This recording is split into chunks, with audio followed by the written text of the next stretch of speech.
In addition, Mr. President, I'd like to address one other unrelated subject. As this body begins to finalize final spending legislation for the remainder of the year, I'd like to highlight the growing danger to the U.S. economy and our country. We all know that our national debt now tops $14 trillion. But we should note that we are borrowing $35 billion additionally each week, or about $5 billion a day. The $4 billion cut made by the current spending bill approved by Congress yesterday would not even stop our borrowing for one additional day. That $4 billion cut represents just 0.3% of this year's annual deficit, or just 0.03% of the current money that we owe.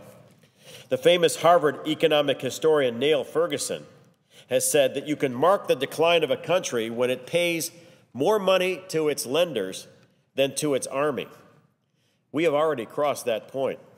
This year, the Congressional Budget Office estimates that interest payments that we pay to our moneylenders will top $225 billion this year.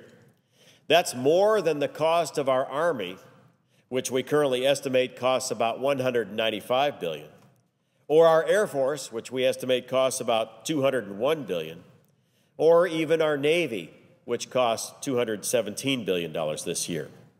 Our moneylender costs now are higher than the entire gross domestic product of the country of Denmark at $201 billion.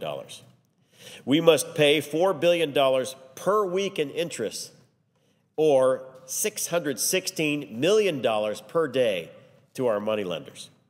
What's worse, interest payments are expected to more than double over the next decade and will top $778 billion. That means soon we will have to pay our moneylenders more than it costs to operate our Army, Navy, and Air Force combined at $623 billion. Remember also that interest payments on the debt are a form of wealth transfer from hardworking middle-class Americans that pay federal taxes to wealthy lenders, now many of them who live abroad.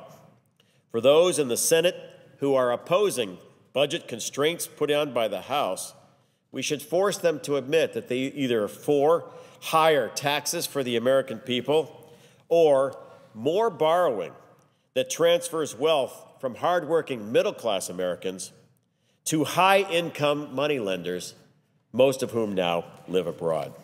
And with that, Mr. President, I yield back.